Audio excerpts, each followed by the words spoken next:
Of July 30th. Roll call, please. Okay, Ms. Morgan. Here. Mr. Matuzak. Here. Mr. McCarty. Here. Mr. Smith. Here. Mr. Van Hoosen. Here. Mr. Weber. Here. Ms. Williams. Here. If you're able, please stand and join me in saying the Pledge of Allegiance. Allegiance to the flag of the United States of America and to the republic for which it stands, one nation, under God, indivisible, with liberty and justice for all.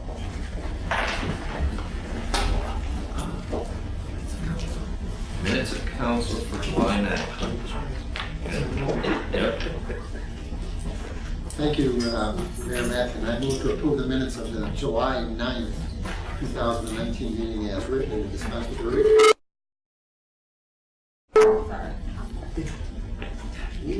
Maybe I spoke too loud. I'll be the first. It's hard to hear up because there's plenty that can't hear them. When you talk in your microphone, because people are saying they can't hear you, so try to turn it up. She tried to turn it up. Feedback. Oh, so it was because I don't talk loud enough. I knew there was a- You talk loud enough, you're just not close enough. Right. Okay. Did everybody hear what I said there, though? Yes. Yeah, for a second. Second. Thank you. Roll call, please. Okay, Ms. Morgan. Yes. Mr. Matuzak. Yes. Mr. McCarty. Yes. Mr. Smith. Yes. Mr. Van Hoosen. Yes. Mr. Weber. Yes. Ms. Williams. Yes. Thank you. We have no special reports tonight. A letter of communication, citizen concerns. If you have a concern, or please come up to the microphone, say your name and address. If it's about a specific item on the agenda, please wait till that time, but otherwise, okay. Moving right along, administrative reports. Mayor, just the Team Cog General Assembly is tomorrow, and the administration and myself will be in attendance. Administrator, No report, right? Finance Director, I have no report. Director of Law, No report. President of Council, I have no report today. or I don't know, that's ending quickly. Thank you. Your next meeting? Oh, Finance Committee? Well, thank you.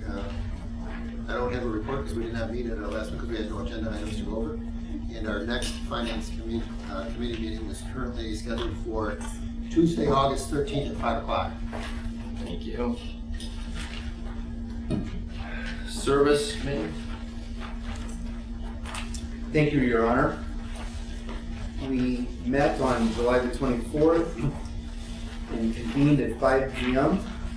The members present were myself, Deborah Bourne, Mark Weber, and other attendees were Laura Alpire, Law Director John Eckel, Service Director, Bridget Cabot, City Administrator. Consent to ODOT for resurfacing of State Route 25 between Rochester Road and State Route 582. Ms. Alkire stated that this item was presented at the June meeting. She said that this legislation gives ODOT permission to do work within the city. The city's portion will be approximately $100,000 and will be in the 2020 budget. Ms. Alkire said the legislation has been prepared by ODOT and that they are requesting that it be passed as an emergency due to an August deadline. The committee agreed 3-0 to recommend. Permission to award the 2019 salt bid. Mr. Eckel reported that we went to bid for salt with the cities of Toledo and Oregon like we did last year. Just like last year, Detroit Salt gave us a bid. Price per ton remained at $86.72 delivered to our salt shed. Mr. Eckel said that the price might have been a little cheaper through the ODOT consortium, but whatever salt you don't use, you have to pay to store. With Detroit Salt, we only get charged for what we use. Mr. Eckel said that there is $350,000 budgeted in the 224 fund. The committee agreed 3-0 to recommend approval. Permission to purchase a 2019 F-250 for the service department. Mr. Eckel requested permission to purchase a 2019 F-250 for the service department from Brandeis Ford in the amount of $30,373.50.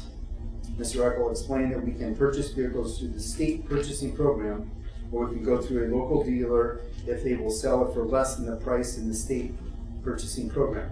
Ms. Bourne asked what the truck will be used for. Mr. Eckel said that it will be used to transport materials and staff, and it will be set up with a plow to do alleys. Mr. Eckel requested that the legislation be passed as an emergency because the truck is available on the lot right now, and the committee recommended to be 0 to approve. Permission to award the contract for the 2019 pavement marking program. Mr. Eckel requested approval of the contract with Zimmerman Paint Contractors in the amount of $95,557.29 for the 2019 pavement marking program. Mr. Eckel stated that Zimmerman was the only bidder. He said there is $100,000 in this year's budget in the 223 fund. He explained that the pavement marking program includes edge lines, stop bars, crosswalks, school zones, railroad crossings, and the lane separator lines. He requested that it be passed as an emergency because he tried to get it done before school. Mr. Eckel asked if this includes share the lane signage. Mr. Eckel said that it does not, and they have found that they can buy the template and do it ourselves for a fraction of the cost. The committee agreed 3-0 to recommend approval of the contract with Zimmerman for the 2019 pavement program. Permission to dispose of the 2000 GMC pickup and a 2002 Dodge Ram pickup in the service department. Mr. Eckel said that they need to get these 2 vehicles out of the fleet. Ms. Alkire explained that the Ohio Revised Code requires municipalities disposing of any property valued over $1,000 to get approval from the legislative body. She said that according to the Kelly Blue Book, the 2000 pickup is valued between $999 and $1,200, and the 2002 Dodge Ram is valued between $2,400 and $3,300. Ms. Alkire said the vehicles will probably be placed on the auction website. The committee agreed 3-0 to recommend approval.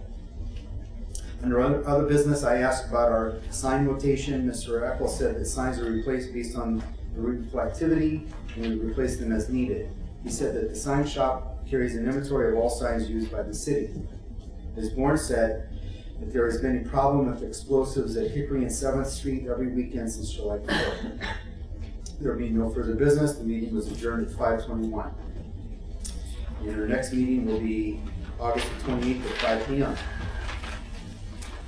So we have 1 ordinance and 5 resolutions.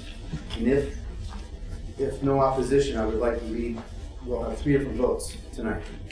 So, everybody okay with that? Yes. I would like to introduce ordinance 29, 2019, and move that the rules be suspended to allow for its reading by number and title only, and to dispense with the 2nd and 3rd readings. Second. Roll call. Okay, Ms. Warren. Yes. Mr. Matuzak. Yes. Mr. McCarthy. Yes. Mr. Smith. Yes. Mr. Van Huzen. Yes. Mr. Weber. Yes. Ms. Williams. Yes. Must be something. To the ordinance. Sorry, folks. Okay, ordinance number 29, 2019. Preliminary legislation expressing consent to the Director of Ohio Department of Transportation for the resurfacing of State Route 25 from State Route 582 to Roachton Road, PID number 95722. I move that ordinance 29, 2019 be passed as an emergency measure. Second. Discussion. Roll call. Okay, Mr. Smith. Yes. Ms. Williams. Yes. Mr. Matuzak. Yes. Mr. Van Huzen. Yes. Ms. Bourne. Yes. Mr. Weber. Yes. And Mr. McCarthy. Yes. I would like to introduce resolution 42, 45, 46, 2019, and move that the rules be suspended to allow for its reading by number and title only, and to dispense with the 2nd and 3rd readings. Roll call. Okay, Ms. Bourne. Yes. Mr. Matuzak. Yes. Mr. McCarthy. Yes. Mr. Smith. Yes. Mr. Van Huzen. Yes. Mr. Weber. Yes. And Ms. Williams. Yes.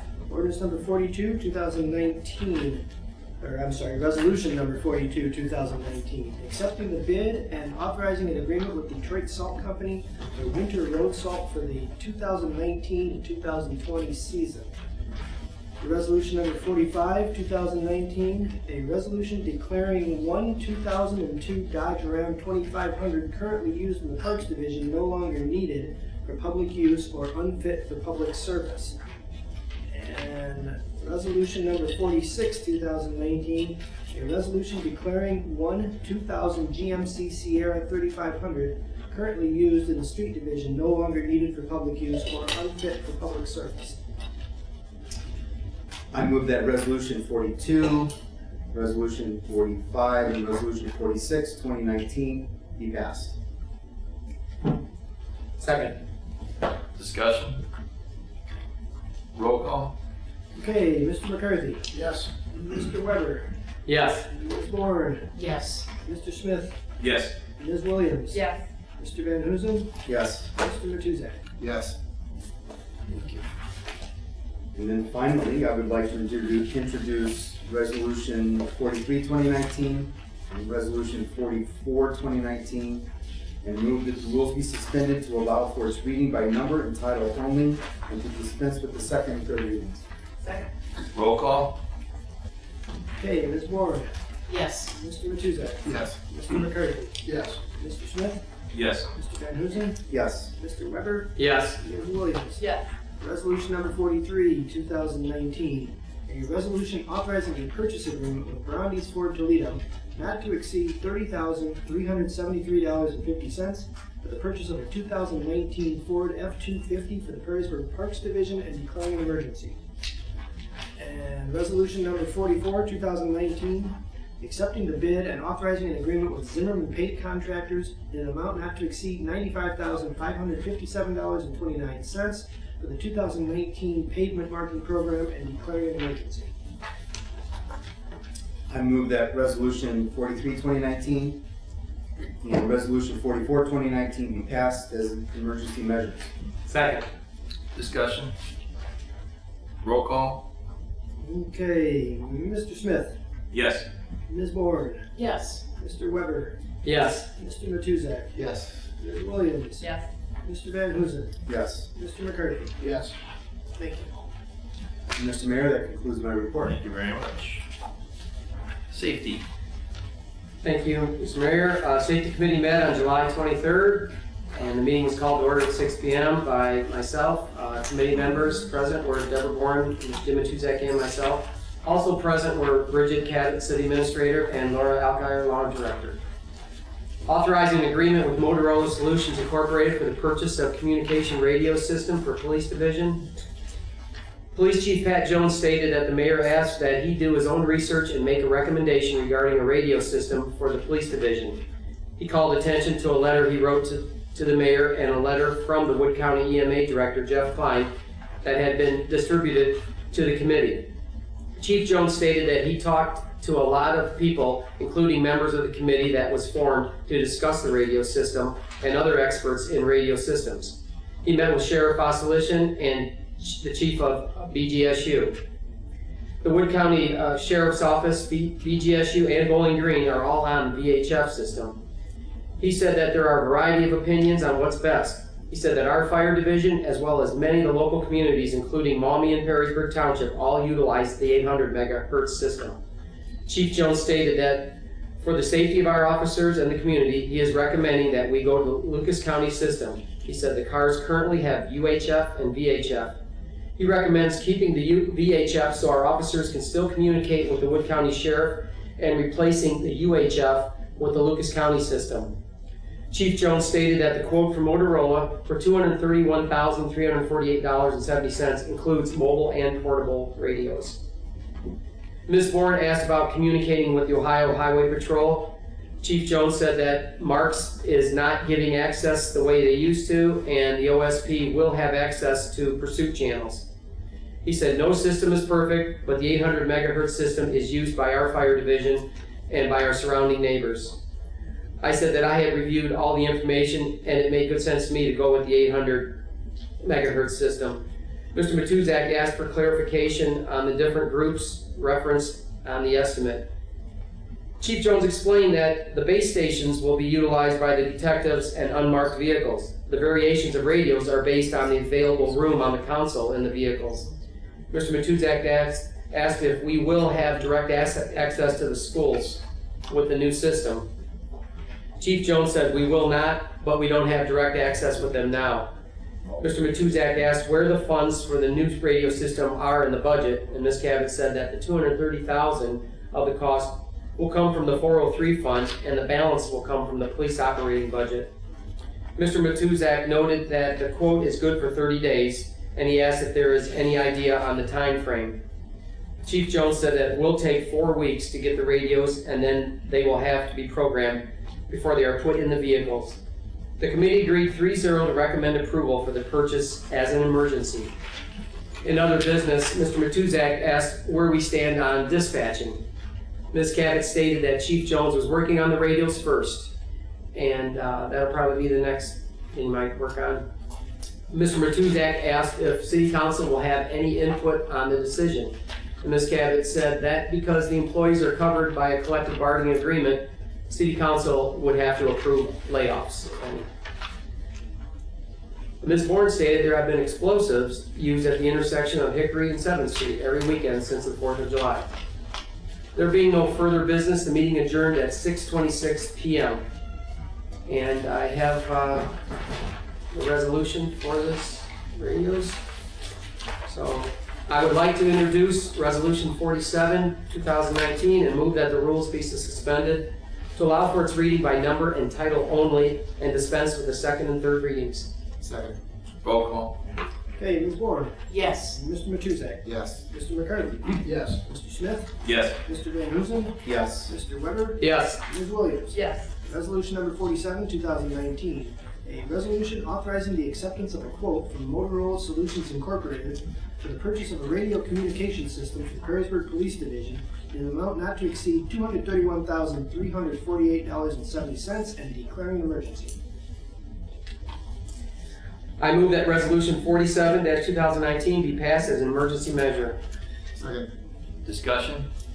I just had a quick comment. First, I want to thank Chief Jones for all his research and coming up with his recommendation for the radios. My concern at the beginning of this is, would we be able to communicate with the schools? Would we be able to communicate with Wood County Sheriff's Office? And how would it work with special events such as political visits, when other agencies would need to be involved? And the answers that you gave me were adequate. He has the safety of our officers and the community's best interest, and I think going forward with these radios would be a positive. Thank you. May I say, Chief, thank you for making an awesome decision. I think you're doing a great job. A roll call. All right, Mr. McCarthy, Yes. Mr. Weber, Yes. Ms. Bourne, Yes. Mr. Smith, Yes. Mr. Matuzak, Yes. Ms. Williams, Yes. Mr. Van Huzen. Yes. The next safety committee meeting is Tuesday, August 27th at 6 p.m. And that concludes my report. Thank you. Recreation.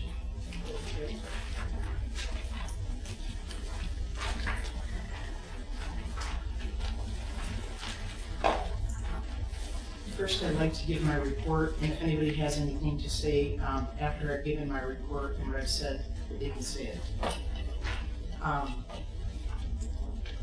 Recreation Committee report on regular committee of July 16, 2019. Present were Chairman Deborah Bourne, Councilors Jim Matuzak and Jonathan Smith.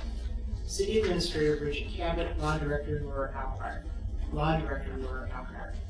Chairwoman Bourne called the meeting to order at 6:30 p.m. in council chambers. After the Pledge of Allegiance, citizen concerns were requested and none presented. Under old business, splash pad water line location, Chairwoman Bourne reminded the city administrator that the latter had agreed to report back to the committee on the location of the water line, which will service Rotary Park splash pad. Ms. Cabot stated that the administration is currently reviewing a sanitary sewer line to Rotary Park. Ms. Bourne commented that in January, Ms. Cabot had discussed a water line for the splash pad. Ms. Cabot responded that she believes that there is a water line within Rotary Park, but is not sure where it is or what capacity it will support. Ms. Cabot also stated that she is researching the subject. Ms. Bourne commented that the splash pad is not intended to look like Las Vegas. No further information was brought forward concerning Riverside Park cannon stands. The inclusive playground, Ryan Weichman, of the Horseshoe Bend subdivision, was present representing Wood County Plays, an organization he has founded to raise money for inclusive playground for Perrysburg.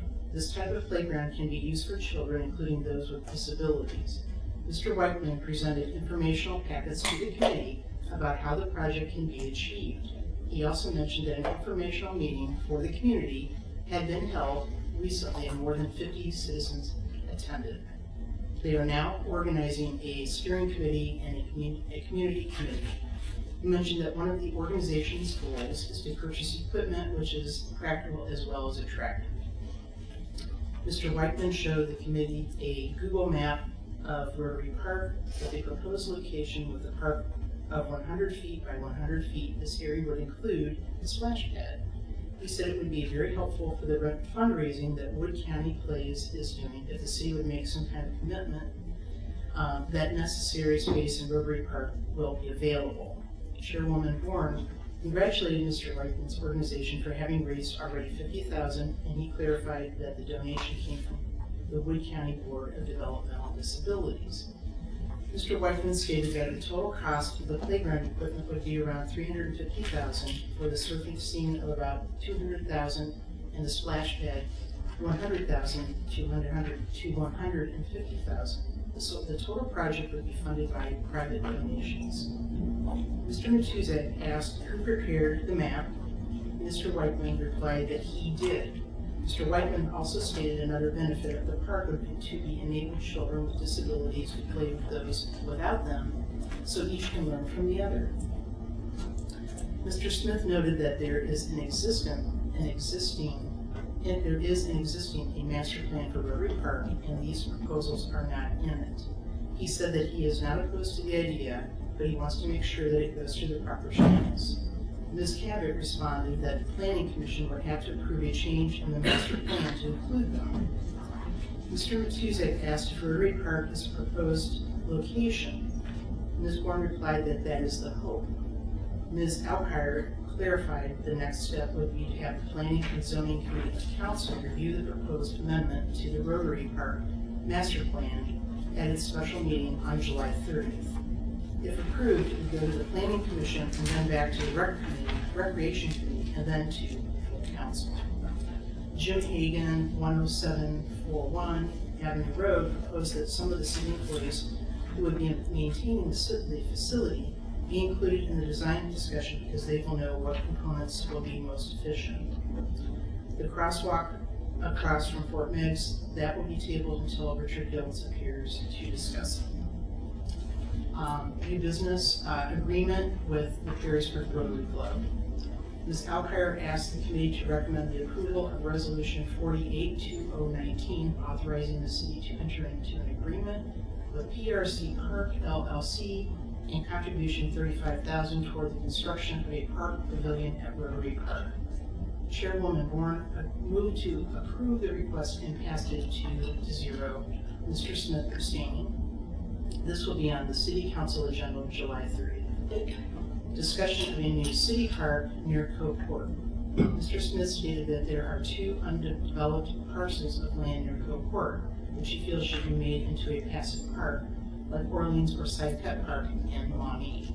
This action need not be taken immediately, but he feels that it would be desirable for the city to obtain one parcel which is privately owned, and then develop at some time in the future. Ms. Bourne stated that she gets out and about, has not heard any demand from the community for another park, and the city already has 12. It would be preferable to use the money which would be necessary to create a park to maintain the existing parks. She is not in favor of the proposal, no action was taken. Review a proposed addition to the rules of council concerning the Recreation Committee. Ms. Bourne distributed copies of the rules of council to committee members as well as a proposed addition. She explained that the 2 of the 7 council committees, Finance and Personnel, have their committees outlined in the code, while the other 5, including Recreation, do not. Ms. Warren feels that it would be desirable for all council committees to have similar changes, so she's prepared a description for the recreation for the committee to review. Mr. Matusek said that this is a housekeeping measure and therefore a reasonable request. Mr. Smith was opposed because he felt that it was an issue that required the code to go back to a particular committee.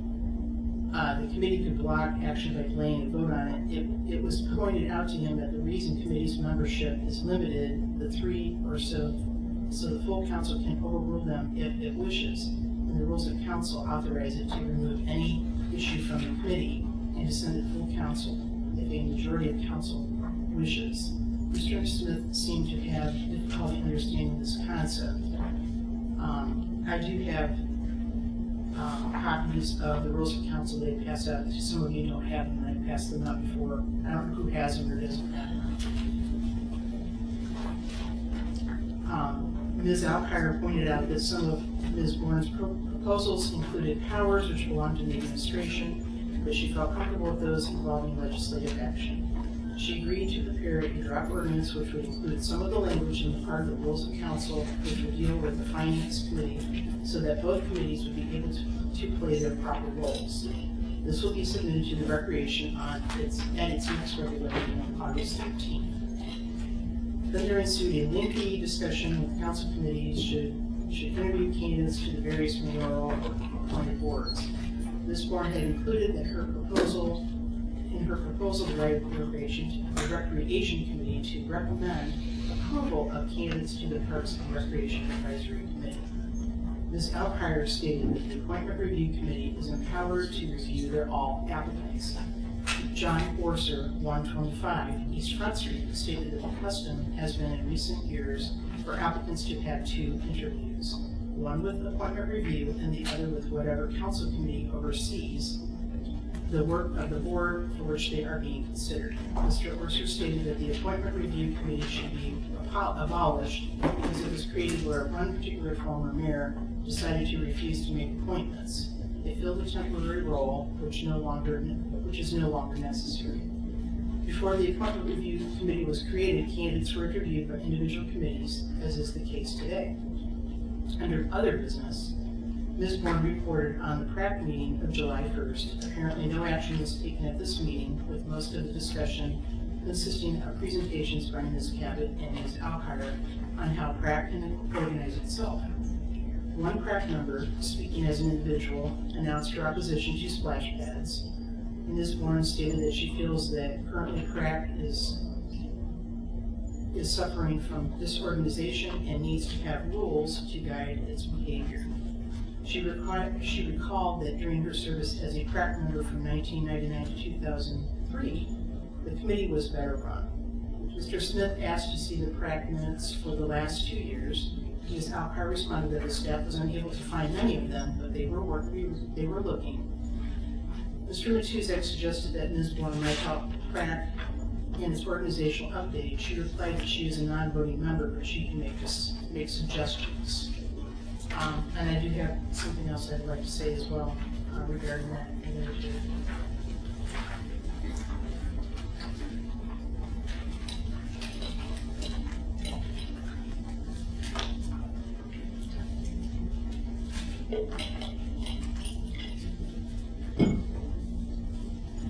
Are we moving to legislation or? That concludes my report, and then I would like to give that if I could. Or if you'd like me to give the rest of my report, I can do that. I have just a few more things. I know it's lengthy, and I apologize. Whatever is your preference. I had a question brought forward to me and from Mr. Smith, and I just wanted to get it out there. I put in the report about the confusion because it was the only possible explanation for the way I felt he was acting. Because you were told several times that the circumstance that concerned you, which was an issue which could be blocked in the committee, is already prohibited in the rules of council. Rule 5, Section H says, upon motion, council may receive a committee of further reconsideration of any question and order it placed on the calendar or transfer it to the committee of the whole for its consideration. The council committees exist for a good reason. They enable issues to be reviewed by a smaller group, which is familiar with the subject and which issues are included and then presented to the full council. If there were no committee council meetings, it would last several hours, and most issues would be resolved without proper consideration. That being said, I do have some legislation. Before we get into legislation, I would like to have a few comments, if I may. Obviously, unfortunately, I'm disappointed in some of the comments that are used in these meeting minutes per the Ohio Meetings Act and Ohio law. It is the duty of City Council to prepare, file, and maintain full and accurate meeting records, not necessarily feelings on how someone behaves in the meeting. So, to start off, I am very disappointed that a perception has been added and included into meeting minutes here. Not to mention that if you look into 4B under the discussion of the new city park near Cove Court, it was mentioned that I believe that the city should be purchasing parcels of lands when in actuality the conversation revolved around 2 parcels of lands that are actually currently owned by the city and are both owned differently. The comments on that as well was that to look at either rezoning it completely into parks or to have a complete zoning of scenic. I also made mention of having that go to PrAC committee to have them review to see if there is any appetite within the community to have an additional park. But digressing back to the comments, especially the line where it says Mr. Smith seemed to have difficulty understanding this concept. Unfortunately, this isn't the first time that we've had some issues with the meeting minutes that have come from REC. And due to these several recent issues, I am making the suggestion that we either send this to Personnel or Finance Committee, that we look at having a vote on committee meeting minutes by the committee members to ensure that inaccuracies are not added, as well as personal feelings or vendettas that are placed inside of these meeting minutes due to a disagreement that a certain member might have regarding an issue. So my suggestion is, and I'm going to look at our council president to see where he believes this would be a good fit, but I believe that it would be appropriate for us to look at making an amendment to Chapter 220 within the council's, within the code here regarding council and the committee meetings. As of now, the committee reports are under the sole discretion of the committee chair, and I believe that those should be under a vote of the committee members to ensure that there is accuracy and not mistruths. And if anybody would like to, I do have a copy of the rec committee meeting that will show that the inaccuracies within the meeting minutes. So I will add, it's interesting your comments, Mr. Smith, because I simply have written what I have seen on the tapes. I have the recordings of all the committees, and I have unedited versions and everything that's said, and I simply report. I am not here to make any judgments on anyone in particular. It's unfortunate that you feel that way. Mr. Smith, did you want a response from me? You kind of directed your suggestion. yes, I mean, if that's the case, I know you're a committee member as well in rec. I am. Did I hear you right that you wanted to amend the code to require the rec committees vote and approval? All committees. All committees, okay. Personally, I think that's going a little bit too far. I think just professional courtesy would be that if a chairperson drafts the report, it might not be a bad idea to distribute that to the other committee members before they submit it, just to make sure that what they put in there is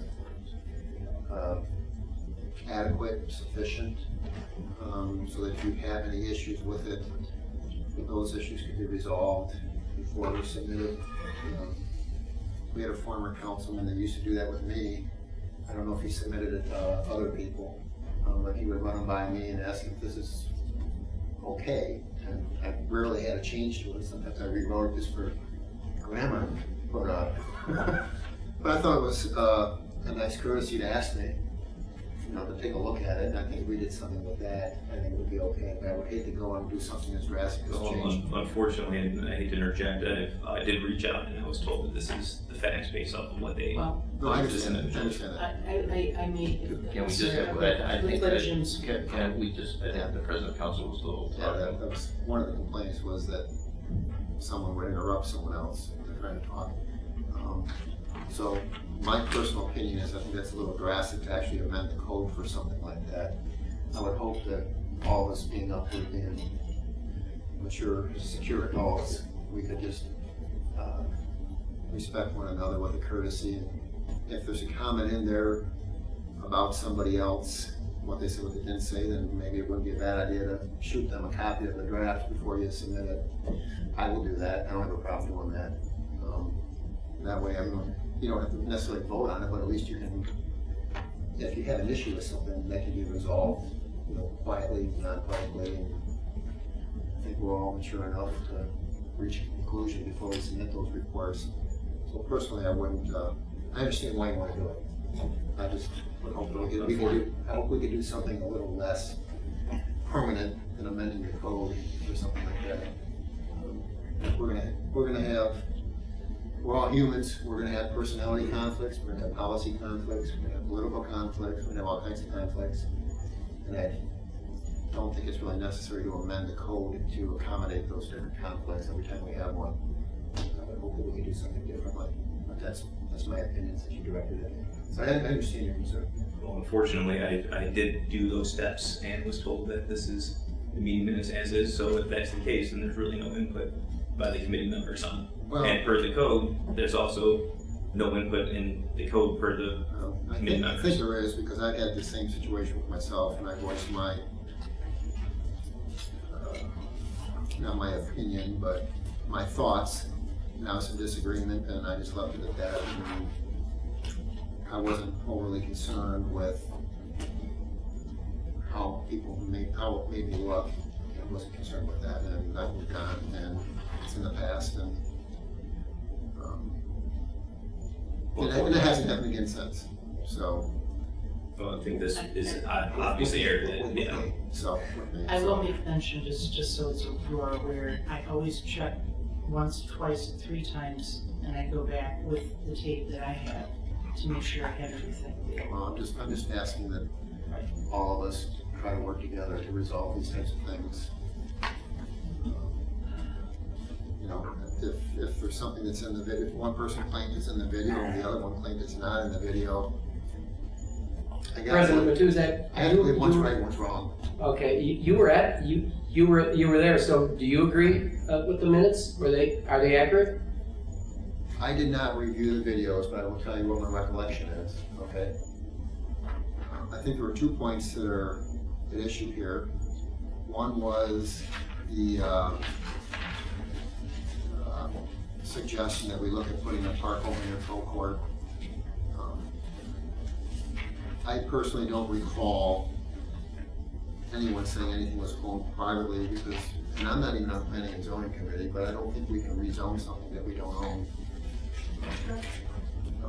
So I don't recall anyone saying that there was a piece of property that we were talking about that was privately owned. So on that point, based on my recollection, I would agree with Mr. Smith. And then on the second point, or the second issue here,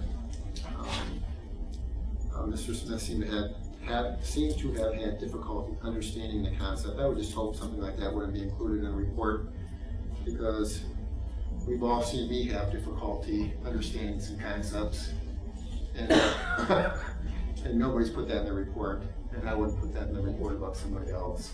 So I think comments like that would be best left not in the report, but that would be a good example of something for the two of you to work out. I was there. I don't think either one of you had difficulty understanding the concept, but it did seem to me like both of you were talking about 2 different things. And so that's why there was a breakdown in communications, because you were talking about 2 different things. So, but then comes the issue is per the Ohio Law, the Open Meetings Act, we have to have accurate meeting minutes, and we cannot trump state law with inaccurate minutes. So that's where I kind of circle back around to how do we resolve the situation at this point. These meeting minutes are not accurate. Well, I'm not a lawyer, so I would ask Ms. Alkire, is there a difference between minutes and a committee report? Not according to your charter and your administrative code. So your charter and administrative code only reference the committee report as being the report that's given on the committee. So we have on our website, we publish our minutes. That includes all of your committee reports. Therefore, your committee reports, as they are published, are the official documented record of what happened in that meeting. Now, you don't have any other regulations regarding, in general, your committee reports. All of your other committees, I believe, other than the Recreation Committee, utilize the recording secretary, Ms. Sutton, who takes your minutes at your council meetings, with the exception of Heather Alfaro, who does it for planning and zoning, and she also does planning commission. So in those situations, staff prepares those after attending the meeting and reviewing the meeting videos, and then they're sent out to members of council and other committees. In that sense, what you have to do, because you don't have anything within your charter, within your administrative code that you can rely upon for, say, a home rule trumping of state law, you have to rely on the revised code. So Mr. Smith is correct, your meeting minutes have to be an accurate representation. That has to demonstrate who was there, when it happened, what action was taken, and if a member of the committee is not comfortable with that being an accurate representation, whether it included, some side note or something that committee member doesn't agree with, you have no recourse right now in your code to object to those meeting minutes. And now doing something according to what Councilman Smith is proposing, at least the council members in subsequent meeting minutes, just as in city council, would have a record to say at that next meeting, I recognize that these are the minutes, but I am voting not to adopt them, and at least that would be a recorded objection to what happened. I will make mention, Ms. Alkire, that every meeting, I've been putting the city council meetings out there for the public to review unedited. I've also been putting out there the recreation committee meetings to be unedited. They are also unedited for people to watch and make their own decision. So everything is there. Everything is there that I have recorded. Okay, I don't dispute that. Are you saying the ones from this camera are edited? I have my own record, which is unedited from that camera. Some in the past have been edited that we tried to receive in the past, as I recall. I think as early as last year, were unedited. Edited. Well, I will point out, just so you know, and state law does support this here, we cannot rely on our video and our audio to stand as our official record. Minutes, typewritten minutes are our official record, not our audio or video. I got two questions for you based on what you just explained to us. If they're required to be an accurate representation, and we have one party that says they are and one party that says they aren't, who's the arbiter? I mean, you can have a vote and two people that supported an inaccurate representation can vote to pass them, and now you've got inaccurate minutes because two people decided to vote to pass them. They're either accurate or they're not. And so who decides whether or not they're accurate? In my opinion, the committee should decide by way of vote, and that's a record then, that says, Mr. Smith objected, President Matuzak and Ms. Bourne voted to approve. That's recorded. It's noted what his objection is. Right now, you don't have a mechanism for that. You're relying solely on the chair of every committee to just present whatever they believe the whatever the report is, or Ms. Sutton doing those minutes. If you put in a process wherein the individual committees vote to approve their minutes, even if Mr. Smith votes that he doesn't approve them, that's recorded, and that's in the subsequent minutes. Okay, so if I understand you right, I don't want to appear to not be able to understand this concept. I'll take it. We can put it in the meeting minutes if you like. So a committee cannot vote to not move forward with the chairperson's report. They can object to it, two people can object to it, but it still moves forward with just two objections, correct? If two of the three members vote not to approve, they vote no, then the meeting minutes for that meeting are never adopted. That record would still be there, however, it would be clear that they were not approved meeting minutes. And the reason for that is because they have to be accurate, correct? That would be correct. My point is, those two people could support an inaccurate memo, and it would move forward, and it's not accurate, which would not be in compliance with the Ohio Revised Code. It's simply two people's opinion of what they wanted to move forward. It's either accurate or it's not. And so in order for it to be in compliance, it has to be accurate, and two committee members' opinion as to whether or not it is doesn't make it accurate. So I'm asking, how do we ensure that an accurate memo moves forward? Because you were all elected and swore an oath to uphold the laws of the state of Ohio, the laws being that it has to be an accurate reflection. Therefore, I would say So what would two happen? members So what think would that happen they if want this to- happened? What would happen if this happened? Two members voted to move it forward. It's inaccurate, and we have a video that shows it's inaccurate. Then what happens? Well, the city could get sued. Yeah. They get sued for violating the Open Meetings Right. Act. Unless they make You also- the once you Mr. fix change. it, you have an obligation You'd also be to on the follow record. I'm the not law. saying that I would do No, it. I know, I'm you- just trying to prevent. You'd also be on the record doing something that's Right. not legit, I would think. What would happen if the city got sued because an inaccurate record is adopted? If one person was to object, there's our May I add, Mr. Smith, that I did try to talk with you via conversation today regarding this and what I plan to say.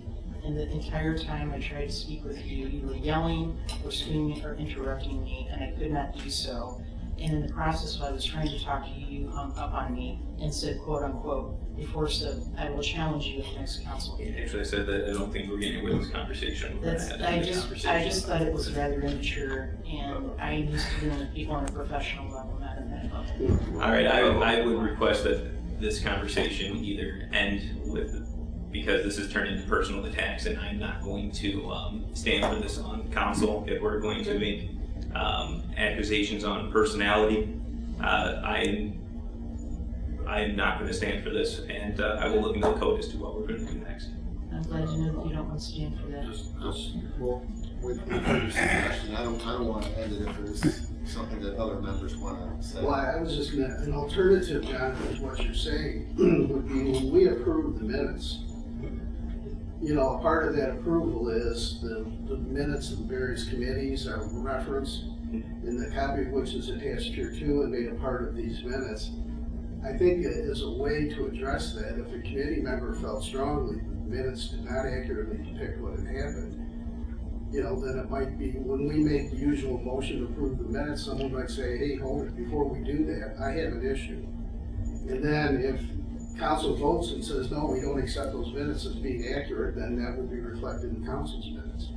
I think the mechanism of, I don't mind the mechanism of having the committee approve it, but then you get into, well, you know, we come out here, we hear the minutes, but they're not final yet, because we gotta wait for the next meeting of the committee to say they're final. You know, we haven't had issues like this before, where there was a level of distrust about the minutes being reported out of the committee.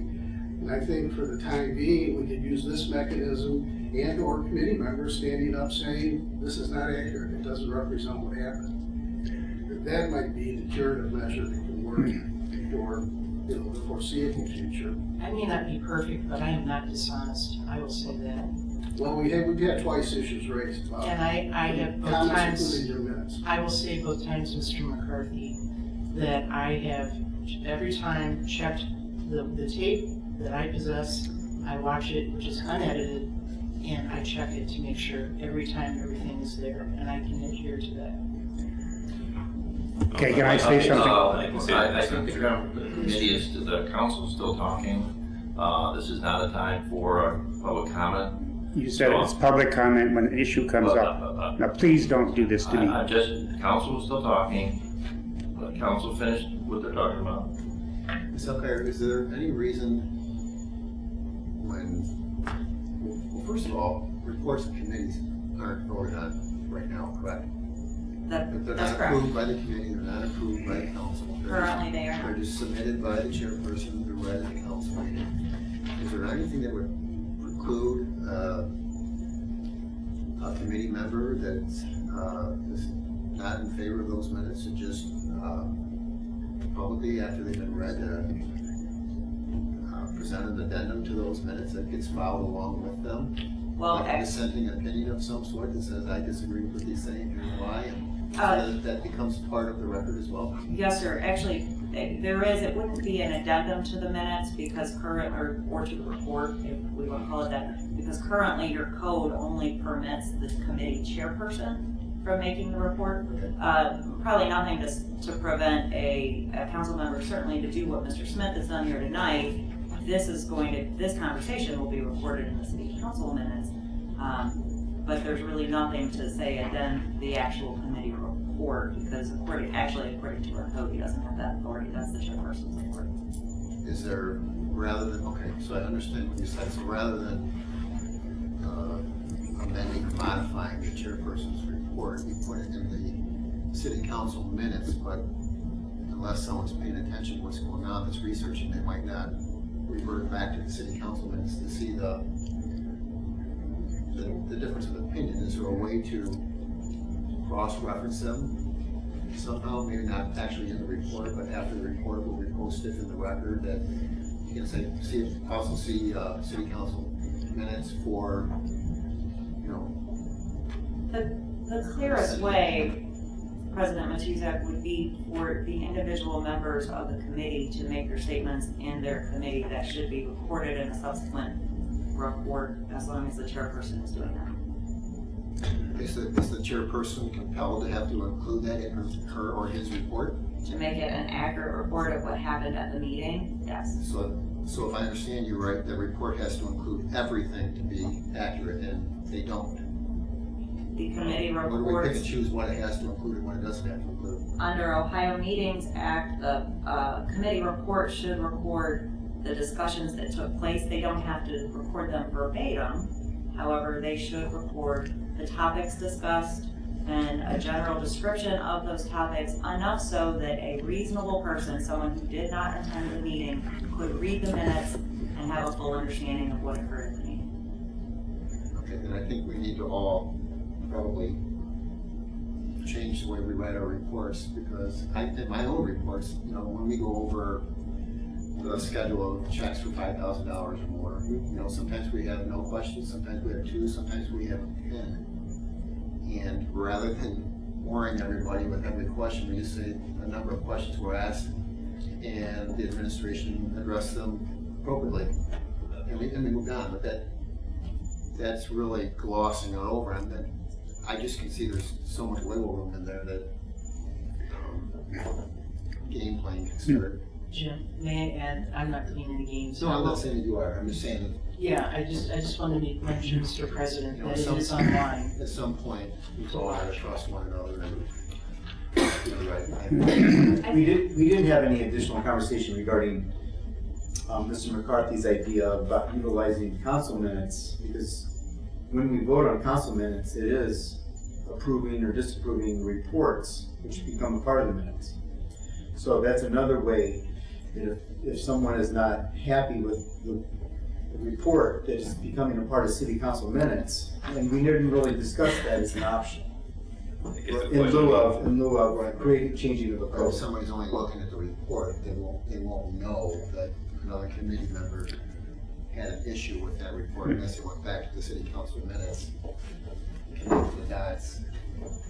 That's what I thought maybe. If I was unhappy with the report, as we currently have it established, and it becomes a part of the minutes, and I would vote in opposition to those minutes, and that is the mechanism that we haven't used, that we could. So my understanding is saying the council votes on approving committee Right, reports? part of the minutes. Could do that. Part of the minutes. And your suggestion was to do that just for recreation? No, for all the committees. Okay. Is that we would have it for all the committees versus having it go through all of council. Because most of council isn't there unless they watch the tapes. And so they're relying on the 3 members. Mr. President. So I guess the question would be is what happens if a majority of council ends up voting against the meeting minutes saying that a report is inaccurate? Then it's your time to Okay. council members. And specifically, if it's to that point, then I think the specifics of what the council members are not agreeing that's fact is what we need to kind of think about as facts or what should be in the minutes. Then would somebody would vote no, and if the record would show that for example, 5 out of 7 say those are not accurate, and that's how the record would show.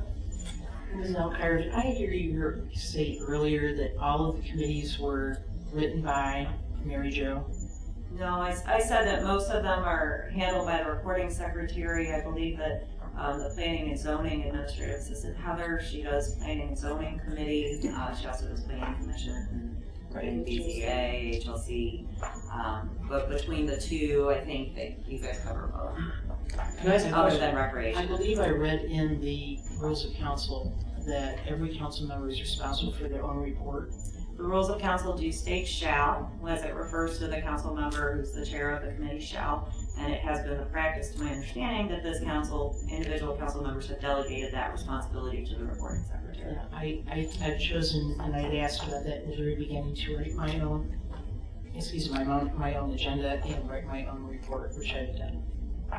Well, I do know that Ms. Sutton writes our minutes for safety committee, and she runs them by me before she publishes them. They're approved by there. And but I do have a question. Why all of our commissions and boards, every one of them, one of the first things on our agendas when I was on HLC was to approve the minutes from the meeting before and see if there were any additions or changes.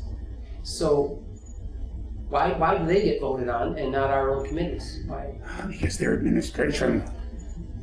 They're approved through when you pass the, it Okay. says, Okay, can I say one thing and I'll sit down? hold on, we're still he's answering his question. They're approved through the vote on the full minutes. It says. Okay. It's never been an issue. No, I know, and it never is an issue. I'm just curious that they're voted on, but it just seems like it would make sense that our committees would also vote to approve the minutes before they come this far. Ms. Elkhart, is there any reason for concern that if we are doing this to try to ensure the accuracy of the representation of the reports that we have in our city council minutes that members don't think they're accurate, we're putting out there for the public that, well, if we're not all in agreement, someone's wrong. If someone's wrong, we're opening ourselves up to be sued because we're have people saying those aren't accurate. Minutes that are approved, that stand as the record of whether it's the committee or the council, Councilman McCarthy is correct. You can sue a community for not having accurate meeting minutes. So by putting in our minutes that we've got people that think they're not accurate, kind of like raising a flag saying we potentially have inaccurate reports here. That's Is correct. that something we want to do? I would think you could be sued if they aren't accurate and we all approve them. Yeah, but I'm just saying we don't know. Oh, yeah. John. John Orser, 125 East Front Street. Very basic issue is the reason that council committee minutes are not approved is that all the items within them that require council action are approved on an individual basis. The other issues are simply information. If you were to vote to reject a committee report after approving or recommending approval of all the items in it, then that would throw all those items out as well. Mr. Smith has talked at great length about what he feels is unjust treatment, and this is the venue to do that, which is the full council meeting. And that will go into the council record, and anything of that sort will be dealt with at that basis. There's not, I'm not going to get into the details. I saw the tape, which apparently most of you haven't. I saw it 3 times, and I saw nothing in that was inaccurate. But to the point of view of this discussion, this kind of issue should not be done on a committee basis. It should be done by the full council. Thank you. I think we move forward, unless anybody has anything else to add. I would just like to, again, the administration has offered and will continue to offer to have the recording secretary and Heather and Mary Jo do that for any of the committee if they would so choose. And I was on council 17 years, and they've always done a professional, excellent job. It's never been an issue, and I know that Mr. McCarthy's been on longer than myself. And so first I want to thank the recording secretary and those that have helped, because that's a big job, and we appreciate accurate reflection. And the fact that it's never been an issue is a reflection on the quality of your work. So having said that, and putting a positive end to it, anything else? I actually have some. You have legislation, I know, but I would put in a ribbon on this. I would just, I appreciate the healthy, I think it's healthy conversation. And we'll follow up with it.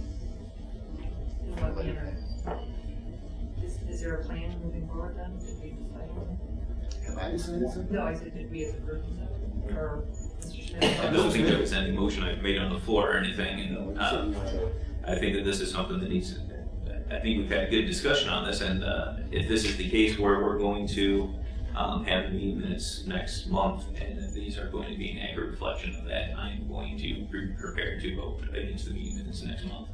I watched the videos on numerous occasion, and obviously some of the comments here today show that there's some inaccuracy within these reports, and I will point to vote against the whole council meeting minutes. And as everyone does have a copy of the Recreation Committee video, I hope that everyone does take the opportunity to watch that and to review the meeting minutes along with the actual council video. I certainly hope that everyone watches the unedited version, which I put online.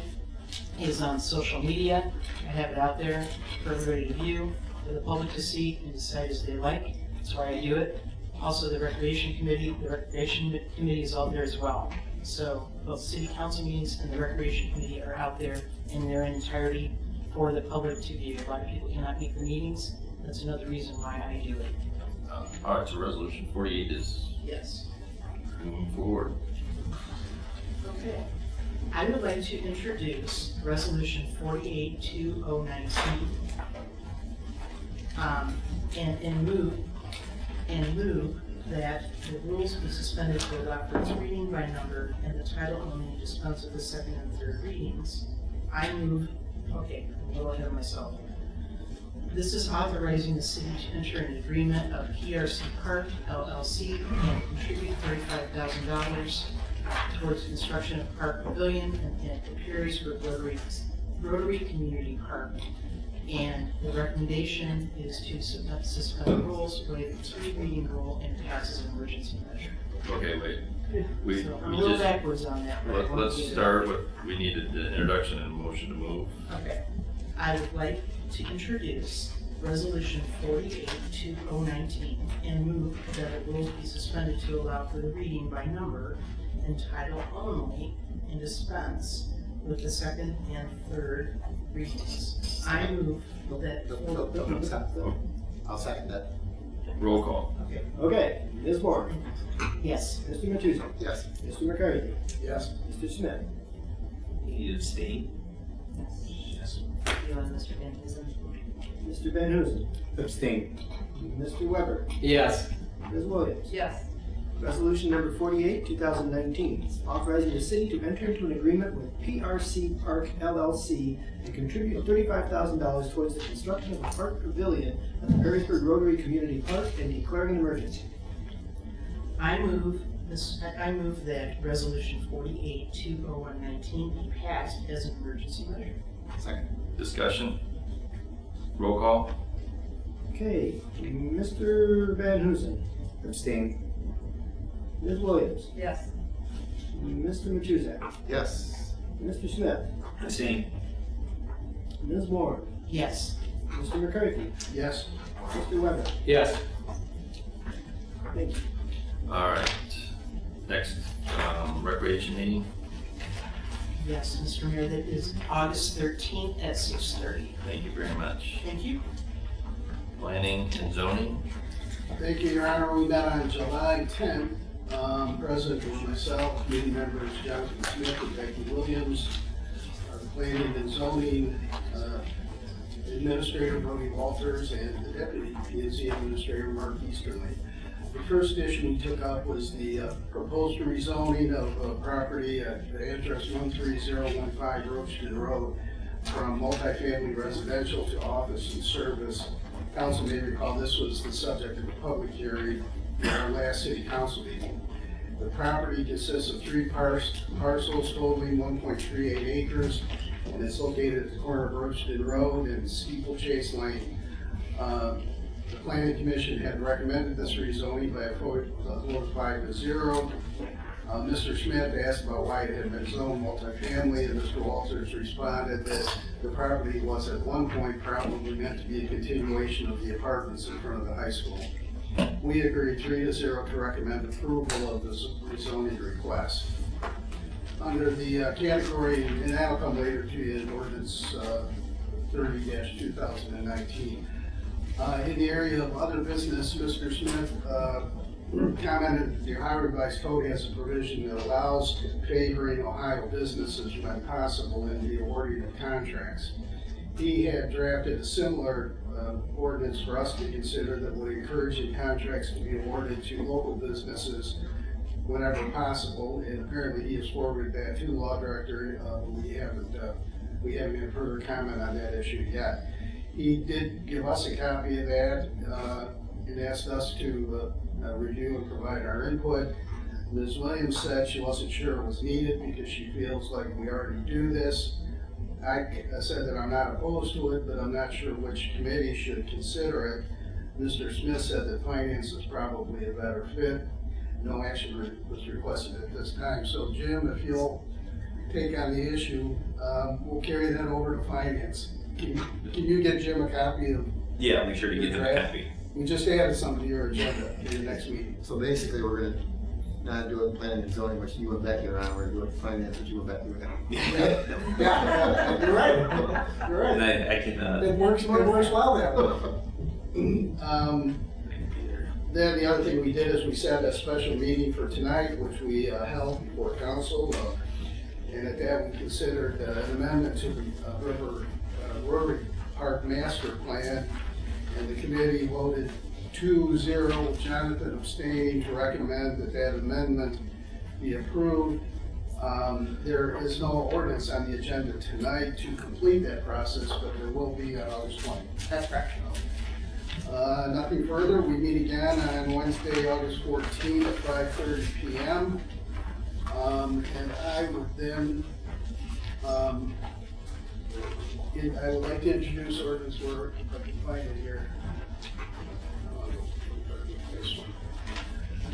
30-2019, and move the rules be suspended to allow for its reading by number and title only, and to dispense with the second and third readings. Second. Roll call. Okay, Ms. Moore, Yes. Mr. Matuzak, Yes. Mr. McCarthy, Yes. Mr. Smith, yes. Mr. Van Huzen, Yes. Mr. Weber, Yes. Ms. Williams. Yes. Ordinance number 30, 2019, amending the zoning map of the city of Perrysburg, Wood County, Ohio to rezone 13015 Roachton Road from RM, which is multifamily residential, to OS, which is office and service. Okay, and I see on the agenda, it's not marked for adoption as an emergency measure, so I won't move passage that way. I would just move that ordinance 30-2019 be passed. Second. Discussion. Roll call. Okay, Mr. Weber, Yes. Mr. Smith, Yes. Mr. Matuzak, Yes. Ms. Williams, Yes. Mr. Van Huzen, Yes. Mr. McCarthy, Yes. Ms. Moore. Yes. You're welcome to stay. Anything else?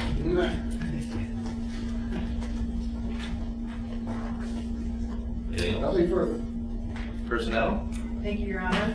We met on July 23rd, present for myself, Mr. McCarthy, Barry Van Huzen, and also present for Laura Alkire, Law Director, and John Eccles, Service Director. First item on our agenda was to review job description for the IT technician. I stated that this item was also on last month's agenda, and last week I had talked with Ms. Chalfant to ask her to send out job descriptions for the IT manager and software specialist for comparison with the IT technician job description. Mr. McCarthy said that the job description says the new position would manage the city's website, and he asked who was doing that now.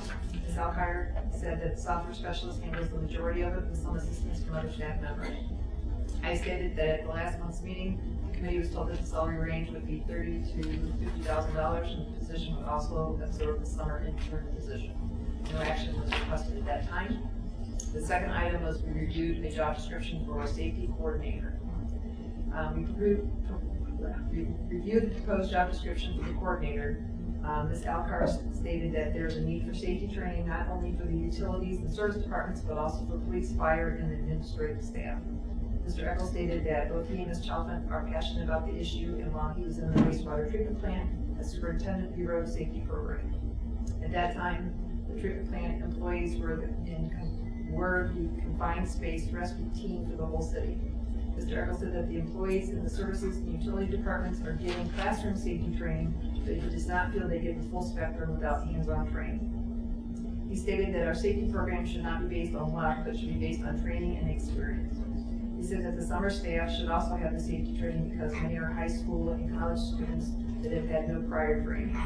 Mr. Eckel said that besides confined space training, other areas that need to be addressed would include air monitoring, setting up safe traffic control, excavation, trenching, shoring, and fire drills.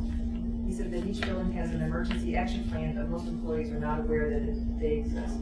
Mr. Van Hoosen asked where this position would fall in the city structure, and Mr. Eckel said he did not know, but as part of his new position, he would like to work on getting this implemented. Ms. Alkar said that this request is timely because it is proposed that if the new position would be in the 2020 budget, so that Zaction and Rich study could take a look at how other communities see how they handle this position. Mr. Van Hoosen said that this is the only comment. Mr. Van Hoosen said that his only comment is that the position jumped from 15 hours a week that Cardinal Compliance Consultants is providing safety training to a 40-hour work week. Ms. Alkar said that the city has a large investment in its employees and equipment. She said this position would have a daunting task to see what's going on throughout the city. Mr. McCarthy said that he does not see this position having an impact on police and fire because they have their own training. No action was requested at this time. With other business, we talked about moving our meeting, and as long as it's good with Barry's schedule, we will meet again on Monday, August 26th at 5 p.m., which is a change from our regular date. Mr. Van Hoosen, you're good with that date? Yes. Okay. End of my report. Thank you. Public utility? Thank you, Your Honor. Appreciate your remembering me this week. Do we know it? The meeting was called to order on July 24th at 6:01 p.m. by Chairman Jonathan Smith. Committee members present were Jonathan Smith, Barry Van Hoosen, and Mark Weber. Also present were Laura Alkire, Law Director, and Al Scotti, Director of Public Utilities. First item on the agenda was engineering design for the wastewater treatment dewatering improvements. Ms. Gassi requested approval of a contract with Jones & Henry for engineering services for the design of dewatering improvements at the wastewater treatment plant. She said that there are two belt presses. The one from 1992 has been overhauled but needs to be rehabbed. The 1990 press is in bad shape. The plan is to replace the 1990 unit, and once it is online, then rehab the 1992 unit. Mr. Smith asked how many firms submitted bids. Ms. Gassi explained that Jones & Henry was chosen through the RFQ process. The committee agreed 3-0 to recommend approval of the contract. Next item on the agenda was to amend the JDI Group Architectural Design Services. Ms. Gassi stated that she came to the committee in December to get approval for a contract with JDI Group for the architectural design services for building renovations at 211 East Boundary Street to accommodate the needs of the utilities department. They have found that they will need to pump out a wall to expand the footprint. Ms. Gassi requested approval of an amendment to the agreement with JDI Group in the amount of $22,700. She said that the addition will not go out further than the current furthest wall out. The committee had questions about the amount of the increased square footage and the estimated amount of the total project. Mr. Van Hoosen said he is okay with moving this on to City Council because they will have other opportunities if they want to stop the project. Ms. Gassi said that she will email the committee the information requested at the committee re 302 condition approve the contract amendments. As a quick amendment to this item on the agenda tonight, we're actually going to be doing a first reading due to some information that we received to give some additional time for the administration to review and report back. But this would, pending those approvals and what we receive back, this will possibly be on the next agenda. Next item on the agenda is to amend the agreement with ESNA for a cash receiving module. Ms. Gazzi explained that a cash receiving module needed for the water and sewer billing office was inadvertently omitted from the contract with BS&A from the new billing software. Ms. Gazzi said that the vendor took responsibility for the oversight and are offering us a discount on the cost. Ms. Gazzi said the cost of the module is $9,580 with an annual fee of $2,130, which will not be due until the third quarter of 2020. Mr. Smith asked how much the discount was. Ms. Gazzi said the original cost is $10,000. Mr. Weber asked when we will be going to paperless billing. Ms. Gazzi said that they would like to get comfortable with the new billing software before making that change. The committee agreed 3-0 to recommend approval of the amendment with BS&A. Next item was to authorize the OPWC funding application for fiscal year 2020 water line replacement project. Ms. Gazzi requests permission to apply for a grant from the Ohio Public Works Commission for the replacement of water lines in the alleys between 6th and Indiana, Cherry to Hickory, and Cherry to Louisiana.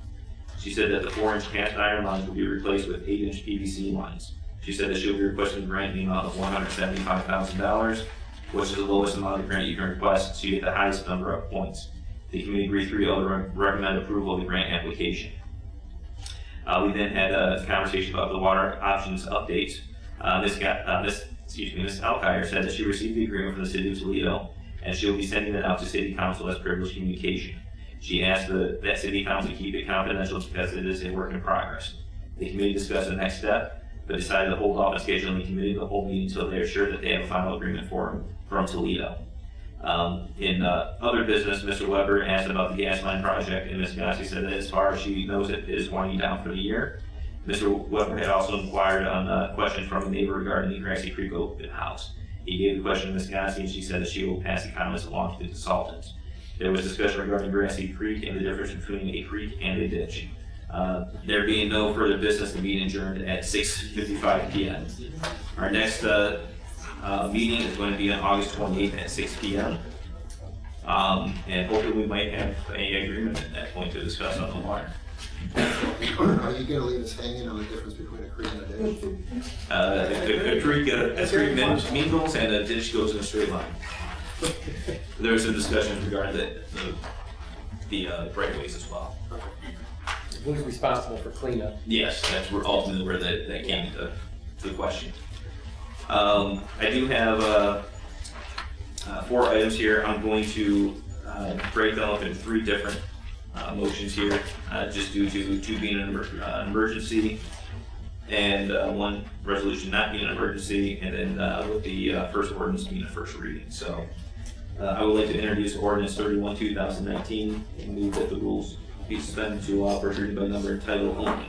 Second. Roll call.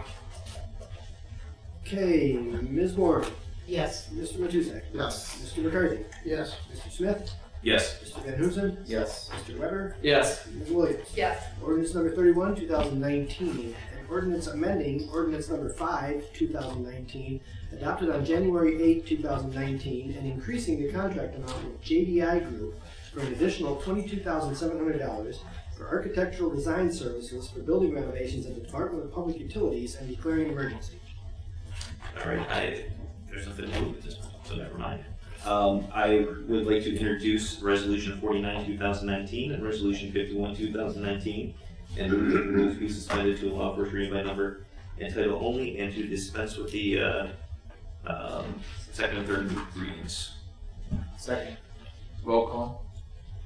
Okay, Ms. Moore, Yes. Mr. Matusek, Yes. Mr. McCarthy, Yes. Mr. Smith, Yes. Mr. Van Huzen, Yes. Mr. Weber, Yes. Ms. Williams. Yes. Resolution number 49, 2019, accepting the proposal and entering into an agreement with Jones and Henry Engineering for professional design services for dewatering improvements at the wastewater treatment plant in an amount not to exceed $61,000 and declaring an emergency. And ordinance number, or resolution number 51, 2019, authorizing the addition of a cash receiving module to the utility billing software provided by BS&A in an amount in the amount of $11,710 and declaring an emergency. All right, I move that Resolution 49, 2019, and Resolution 51, 2019 be passed as an emergency measure.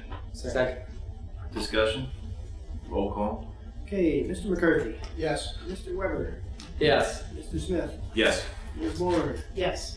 Mr. Matusek, Yes. Ms. Williams. Yes. Mr. Van Huzen. Yes. Thank you.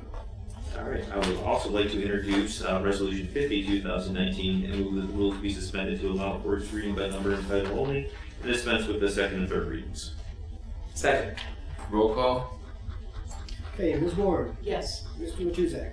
Yes. Mr. McCarthy. Yes. Mr. Smith. Yes. Mr. Van Huzen. Yes. Mr. Weber. Yes. Ms. Williams. Yes. Resolution number 50, 2019, authorizing the city to participate in the Ohio Public Works Commission State Capital Improvement Program, specifically by authorizing the mayor to take all actions legally necessary to prepare and submit an application for the program and to execute contracts as required. All right, I move that Resolution 50, 2019 be passed. Second. Discussion? Roll call? Okay, Ms. Williams. Yes. Mr. Weber. Yes. Mr. Van Huzen. Yes. Mr. Smith. Yes. Mr. McCarthy. Yes. Mr. Matuzak. Yes. Ms. Warren. Yes. And Your Honor, there is no further business from the Public Facilities Committee. Just making sure. Any other business before council? Yes, it's been brought to my attention by several individuals in the community that they had watched a Channel 11 news issue regarding Riverside Park and about a large monument that is they're intending to put there where the cannons currently are. And they are very upset about it because they're saying that it's the height of it and the width of it is rather large and it will block their view to the river. I've heard that from many people since Wednesday. I'm just reporting what they've been saying and I'd like to know why we haven't been told about this on council or why it hasn't come before any of the committees. Council members, you may recall in several of my updates to council over the past couple of months, I've mentioned the Gold Star Memorial and how we are assisting the committee for the Gold Star Memorial in siting it on city property. It is currently sited to be in between the cannons that are at Riverside Park. And we're, several staff members, including myself, are working with the Gold Star Committee on that particular memorial. And we do have somebody who's actually on the committee, I think our treasurer. And Gavin's here and he can answer any specific questions. Is that your, Well, my name, just, excuse me? just, hi, Gavin, say your name and your address, please. Gavin Smith, 3178 Sterling Lane, Perrysburg, Ohio. My name is Gavin Smith. I'm a three-time, I shouldn't say former Marine. I think the video I was actually in it, but Marine, I did 3 tours in Iraq. You know, unfortunately, I heard, a couple of people say that bring down the property in the historical district. That, personally sort of bothers me because the only reason there's a historic district is because the men and women that gave their lives for our country. So to hear that, and I've only heard positive things from it. I don't know. Why don't you just kind of explain, who's kind of helping fund it and what's it? I guess the main one is Veronica Garcia Moore. So her husband, unfortunately, in 2005 was killed by a roadside bomb in Iraq. She's the one. Herschel Woody Williams started the foundation in West Virginia. So they currently have 47 monuments. So I don't know if you've seen plans. I'm more than happy. I don't know if it's been presented to City Council, if anyone's actually looked at it.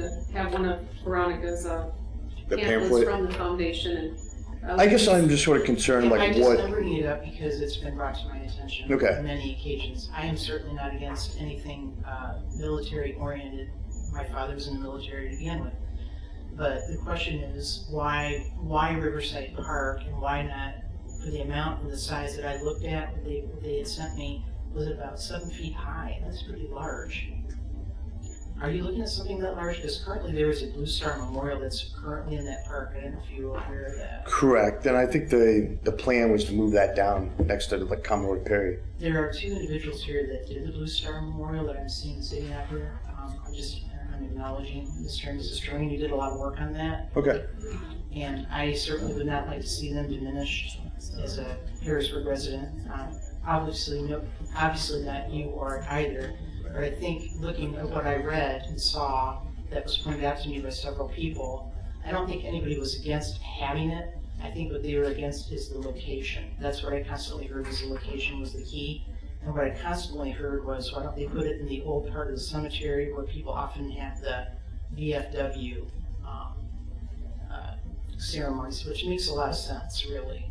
And I think we're open to it. I think that was just an agreement where it'd be. And I think with that, just a representation there on, overlooking the river. Yeah, I think a lot of people were upset because of what has already happened to the park. I'm not sure how long you've lived here or not lived here, but people have been very upset about that for a long time, and they're still upset about it. And now they're viewing this as another way to get rid of their view of the river. That's what I constantly heard from people. Okay. Well, I don't know what. We're gonna keep moving forward, and we're supportive of the project. And I don't know. Personally, it's, I lost my roommate in Iraq, and I'm like, I don't think to hear opposition. Blue Star. Obviously, I'm a Blue Star family. I'm combat disabled from traumatic brain injury. But it's, to me, I'm like, I don't know. I'm very passionate. I belong to a ton of military things and do a lot for the community, different aspects, and it's just like to hear that, like, it diminishes the home values. I'm like, it's a historic district. Well, Because it's a historic district, but it's a historic district for a reason. It's not a historic district because it's laid out to be. I get that, and with all due respect, the only reason it's a historic district because people like Commodore Perry fought and protected that. We would all be British. Another thing, I will tell you another suggestion that was given to me by a few individuals is that they thought about Hood Park because there have been several monuments there that are already there already, which is not a bad idea.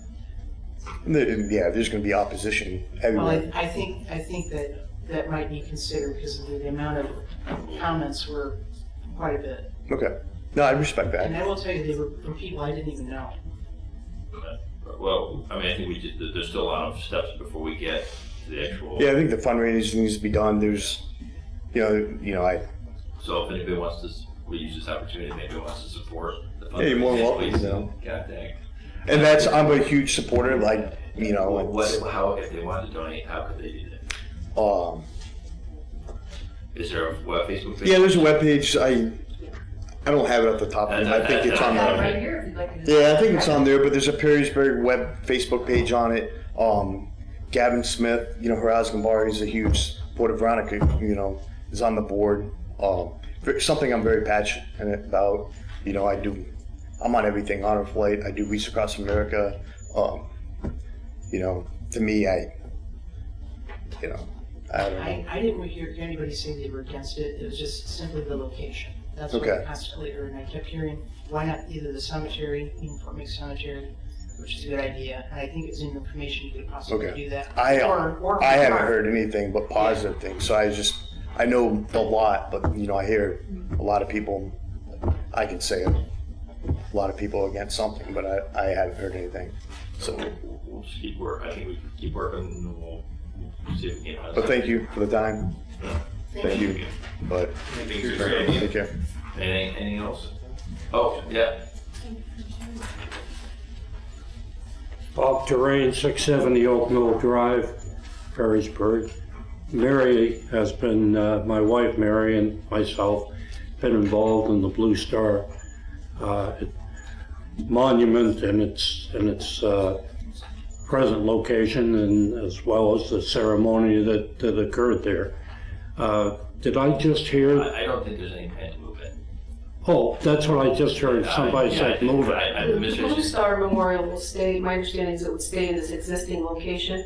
And there's another memorial that is currently situated by the cannons that has a little wrought iron fence around it. That is the monument that we would look to move down to Hood Park and rededicate. Okay, because it was said, and I knew what you were going to say when you got here. Okay. Okay. Well, thank you very much. I appreciate it. I think that's a great asset to the community, the Blue Star. I would agree. I And appreciate all you've done.